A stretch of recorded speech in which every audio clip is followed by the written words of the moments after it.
دیکھ کر پھر انشاءاللہ ہم چلیں گے علی مرزا صاحب کی کیا رائے ہے، ان سے بھی یہ رائے لیں گے۔ پہلے آپ ہندو بھائی کی ویڈیو دیکھیں، ان کا کیا رائے ہے کہ کیا گرو کرنا یہ ہے اٹس کمپلسری ٹو ڈو گرو؟ یہ ہندو کی میرا وائف نے کیا ہے، گرو کرنا ضروری ہے ایسا پوچھ رہے ہیں؟ ہاں گرو کرنا ضروری ہے کیا؟ جی دیکھو، گرو بن بھونی طرح نہ کوئی گرو کرنا اس لیے ضروری ہوتا ہے کیونکہ جیسے اسکول گئے بنا ہمیں وہ چلتے ہیں مسلم لوگوں کی ویڈیو دیکھتے ہیں، ان کی کیا رائے ہے۔ حضور یہ بتائیے، یہ ایک بڑا مشہور جملہ بھی ہے کہ ہم مسلمانوں جس کی کا کوئی دیکھیں۔ پیر نہیں ہوتا اس کا پیر شیطان ہوتا ہے، کچھ اس بارے میں ڈیفائن کیجئے کہ یہ جملہ درست ہے اور کیا ایسا ہی ہوتا ہے؟ دیکھیے یہ جملہ مشہور ہے اور یہ سوال امام اہل سنت مجدد دین و ملت مولانا شاہ امام احمد رضا خان علیہ رحمۃ الرحمان سے کیا گیا۔ ناظرین و سامعین اکرام، السلام علیکم ورحمۃ اللہ وبرکاتہ۔ امید کرتا ہوں آپ لوگ خیر عافیت سے ہوں گے۔ اللہ سے دعا ہے کہ اللہ سبحانہ وتعالیٰ آپ تمام امت مسلمہ کو خوش و آباد رکھے۔ تو ناظرین، آج کی ویڈیو میں بہت ہی اہم مسئلے کے بارے میں بات کروں گا، تو آپ لوگ اس ویڈیو کو ہرگز اسکپ مت کرنا۔ اس ویڈیو کو پوری دیکھنی ہے۔ اگر آپ نے پوری ویڈیو نہیں دیکھی تو آپ اس پوری مسئلے سے محروم رہ جائیں گے اور اس پورے مسئلہ کو نہیں سمجھ پائیں گے۔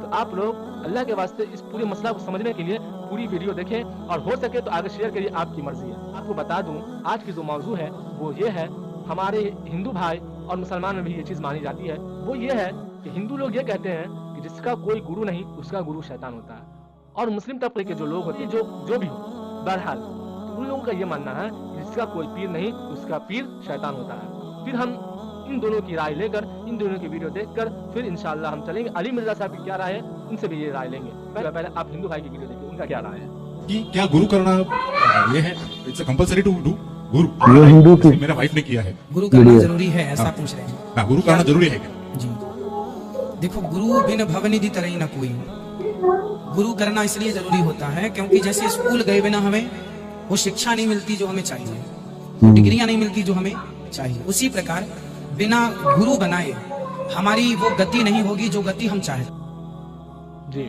تو ناظرین، آپ نے دیکھا ہندو بھائی کی ویڈیو کو، آپ نے دیکھا، اب چلتے ہیں مسلم لوگوں کی ویڈیو دیکھتے ہیں، ان کی کیا رائے ہے۔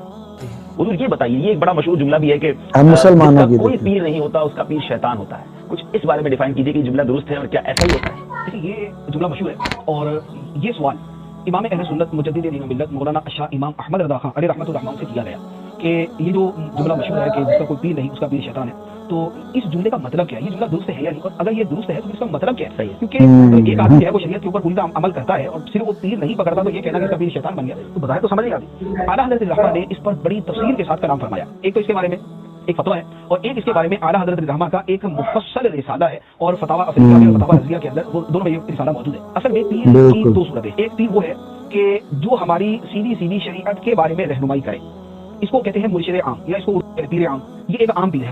وہ ہمارے لیے اللہ کا کلام قرآن پاک ہے، اس میں سرکار دو عالم صلی اللہ علیہ وسلم کی احادیث مبارکہ ہیں، اس میں ائمہ مجتہدین نے جو تحقیقات فرمائی، جو ہمارے سامنے مسائل بیان کیے، جو کتابوں میں موجود ہیں، یہ ہمارے سامنے چیزیں ہیں، یہ ہے پیر عام۔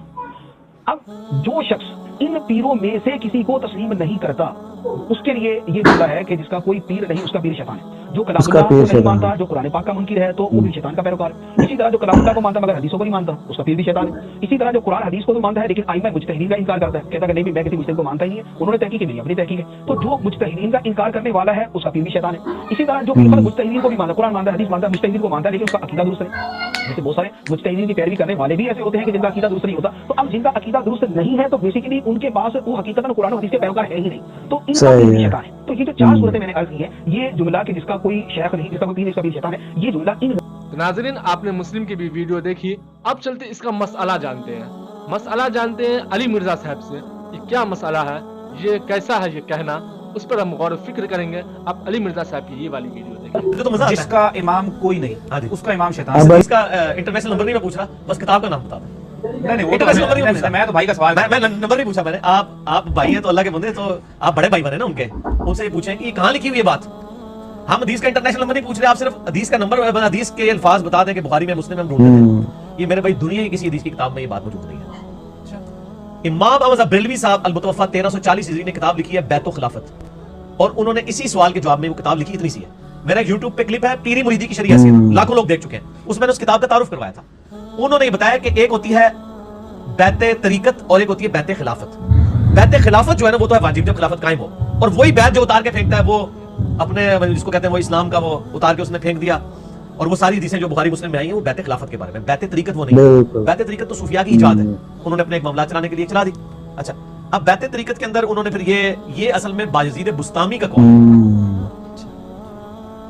وہ کنیت والے بایزید بستامی, جی وہ میرا کلپ بھی ہے کہ بایزید بستامی کی کنیت کا مسئلہ, ٹھیک ہے جی, یہ بایزید بستامی کا قول ہے اور اس کے اوپر احمد صاحب بریلوی صاحب کے کمنٹس ہیں کہ یہ قول محض باطل ہے. تحقیق ہر صحیح العقیدہ سنی مسلمان کا امام محمد رسول اللہ صلی اللہ علیہ وسلم. یہ ایک لمحے کے لیے نا غیر مقلد ہو گئے تھے احمد صاحب بریلوی صاحب جب انہوں نے یہ جملے لکھے, اس کے بعد پھر دوبارہ ادھر آگے بال انہوں نے یہ جملہ لکھ دیا. میں بالکل احمد صاحب بریلوی صاحب کو انڈورس کرتا ہوں کہ یہ جملہ کہ جس کا کوئی پیر نہیں, اس کا پیر شیطان ہے, جس کا امام نہیں, اس کا امام شیطان ہے, یہ محض باطل ہے.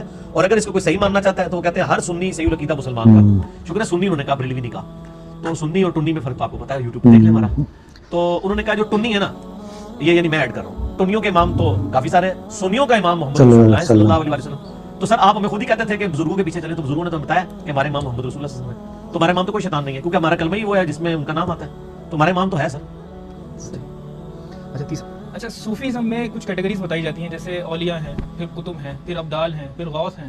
تو یہ ساری کیٹیگریز کس نے ڈیفائن کی؟ یہ انہوں نے کیا سر, جنہوں نے اپنے سلسلے ڈیفائن کیے, جنہوں نے اپنی جماعتوں, جیسے آپ کو ایک اس کو ہرارکی کہا جاتا ہے, جیسے کہا کہ چیف منسٹر ہے, ایک سیکٹری ہے, فلاں وزیر ہے, یہ انہوں نے اپنی ہرارکی خود بنائی. قرآن و سنت میں اس کے الفاظ نہیں. ابدال کا ذکر ہے اور میرا ایک یوٹیوب پہ کلپ رکھا ہوا ہے, کیا اللہ کے صحیح ولی کون ہے اور کیا اہل حدیث کی وجہ سے رزق دیا جاتا ہے. ابدال والی جو حدیث ہے نا مستدل حاکم میں, کہ شام میں 40 ابدال ہیں جن کی وجہ سے اللہ تعالیٰ لوگوں کو رزق دیتا ہے, وہ تو بخاری مسلم میں بھی ہے کہ اللہ کے کئی نیک بندے ایسے ہیں جن کی وجہ سے اللہ تعالیٰ باقی لوگوں کو رزق دے رہا ہوتا ہے. اور وہ پرانگدہ بال ہے, کسی مجلس میں چلے جائیں لوگ ان کو پوچھتے نہیں ہیں, اس میں یہ نہیں کہ نانگے پیر ہیں, پرانگدہ بال ہے, کپڑے اتارنے والا کوئی ولی نہیں ہے قرآن حدیث میں. اور میں نے وہ ثابت کیا کہ وہ لوگ کون ہیں, جو قرآن و سنت پہ چلنے والے ہیں اور مفلسی ہیں ان کے اوپر. اور میں نے امام ترمذی کے کمنٹس بتایا کہ وہ ابدال 40 شام میں ہوں گے, وہ اہل الحدیث والے حدیث میں سے ہوں گے. تو میں نے کہا آمدہ سے ابدال والی حدیث نہیں پیش کریں گے. یہ میرا کلپ چڑھا ہوا ہے سر, ہزاروں لوگ دیکھ چکے ہیں. مسئلہ 131D کا یہ کلپ ہے کہ کیا اہل حدیث کیسا رزق دیا جاتا ہے, اللہ کے ولی کون ہے کہ جو اللہ پر قسم کھا لے. وہ تو امام ترمذی نے لکھ دیا کہ وہ اہل الحدیث ہے, ابدال اہل الحدیث ہے. اب اہل حدیثوں سے آپ پوچھ رہے ہیں کہ ابدال کا مطلب کیا, وہ آپ کو بتا دیں گے. وہ کہیں گے یار ابدال کیا, اللہ ہی اللہ ہے. اہل حدیث کی ڈکشنری میں تو اللہ یا نبی ہے, تیسرا تو بندہ ہی کوئی نہیں سرکار بیچے, ٹھیک ہے نا جی. وہ جس لیول پہ بھی پہنچ جائیں, نہ وہ اپنی عبادت کرواتے ہیں, نہ اپنے سامنے کسی کو جھکواتے ہیں, اور نہ اپنے آپ کو ڈکلیئر کرتے ہیں کہ میں عرف آخر ہوں. ان کا تو بچہ بھی اٹھ کر کہتا ہے یار آپ نے جو بات کی ہے تو حدیث میں لکھی نہیں ہوئی ہے, وہ وہی پیچھے ہٹ جاتے ہیں. یہ تو خوبصورت ہے. بالکل صحیح بات. میں ڈاکٹر ذاکر نائک کے بارے میں سن رہا تھا. ڈاکٹر ذاکر نائک کہتے ہیں میں ایک ایئرپورٹ کے اوپر اترا, وہاں ایک ہندو پروفیسر عورت بھاگتی گئی, اس نے کہا ڈاکٹر صاحب آپ تو بھگوان ہیں, اور کہتے میرے قدموں میں گرنے لگی تو میں اسے پکڑ لیا, میں نے کہا بی بی کی طرف مروانے لگی ہو. اللہ, یہاں لوگ پاؤں چوم رہے ہوتے ہیں جا کے. سر جس کو اللہ کا تعارف ہے نا وہ کبھی اپنی عبادت نہیں کرتا. تو آپ وہ کلپ دیکھیں. اچھا سر عرس کے بارے میں ذرا تھوڑا سا ڈیٹیل میں بتا دیجیے گا کہ اس کی میننگ کیا ہے اور اس کی اصل میں حقیقت کیا ہے. سر اس کا کوئی دین سے تعلق ہی نہیں ہے. یہ اسی طریقے سے کہ آپ مجھے یہ پوچھیں کہ یہ جو فلاں پولیٹیکل جماعت کا جلسہ ہوتا ہے اس کی ذرا ڈیٹیل بتا دیں. دین سے تو اس کا کوئی تعلق نہیں, یہ ان کی اپنی ٹرمنالوجی سے بنائی ہوئی. وہ کہتے ہیں جی وہ جو حدیث میں آیا نا بخاری میں کہ پہلی رات کی دلہن کی طرح سو جا, تو وہ اس کو وہ عروس کہا جاتا ہے, اس سے عرس نکالا ہے. یہ ساری باتیں بھائی نہ صحابہ کو پتہ تھی نہ تابعین کو. یہ اسی طریقے سے جیسے یونس, سورہ یونس میں اللہ تعالیٰ فرماتا ہے جب لوگوں نے کہا کہ یہ ہستیاں میں اللہ کے قریب کر دی, اللہ نے فرمایا تم مجھ سے ایسی باتیں کر رہے ہو جو میرے علم میں تو زمین و آسمان میں کہیں نہیں ہے, کہ میں نے کوئی ایسے بندے بنائے ہیں کہ جن کی بات کر کے تم میرے قریب ہو گئے. تو یہ زمین و آسمان میں کسی قرآن و حدیث میں عرس والا معاملہ تو کوئی نہیں, لوگوں کی فیبریکیشن. صحیح بات ہے. اور وہ کہتے ہیں ہم ہر سال مناتے ہیں. اگر یہ مناتے ہیں تو حضرت ابوبکر کا عرس کب ہونا, یا وہ ولی اللہ نہیں تھے؟ ہاں وہ کہتے ہیں وہ تو صحابی سن ولی نہیں, سارے ولی ہوندے تے 100 انہاں دی کرامتاں تے کتاب لکھی ہوندی. شیخ عبد القادر جیلانی کی آپ کرامتیں گنے سارے صحابہ کی بھی جمع کریں نا, ویسے ملنی کوئی نہیں, تو ان کے ایک صفحے کے برابر نہیں ہونی ہے, کیونکہ وہ صحابہ اصل میں وہی ولی تھے, باقی آپ کے بنائے ہوئے ولی ہیں. ان کی سند اللہ نے نازل نہیں کیا ہے, صحابہ والے بیعت کے ولی ہونے کی سند اللہ نے نازل کی ہے. باقی آپ جتنے دعوے کریں وہ آپ کے منہ شگافی ہیں, آپ جس کو مرضی کہتے ہیں ولی, جس کو مرضی. تو ناظرین آپ نے علی مرزا صاحب کو بھی سنا. تو علی مرزا صاحب کا یہ ماننا ہے کہ ہم نے نبی کریم صلی اللہ علیہ وسلم کو اپنا پیر مانا ہے اور انہی کے کہنے کے مطابق ہمیں زندگی گزارنی ہے. اس کے علاوہ یہ جو تمام دنیاوی والی پیر ہے یہ سب سراسر غلط ہے. اور پھر آپ لوگوں سے میں ایک گزارش کروں گا کہ آپ لوگ اللہ کے واسطے آپ لوگ اللہ سے یہ دعا کریں کہ اللہ تعالیٰ فلسطینوں پر رحم فرمائے اور فلسطینوں کے حق میں فیصلہ کر دے. وہاں بے شمار بچے بوڑھے جوان مرتے جا رہے ہیں. آپ لوگ ان کے لیے دعا کریں. ہر ویڈیو میں آپ لوگوں سے یہ کہتا ہوں کہ اللہ سبحانہ تعالیٰ سے دعا کریں کہ اللہ سبحانہ تعالیٰ فلسطین کے حق میں فیصلہ کرے اور فلسطین کو آباد کر دے, فلسطین کو فتح کر دے. پھر ملتے ہیں انشاءاللہ نیکسٹ ویڈیو میں, جب تک کے لیے والسلام.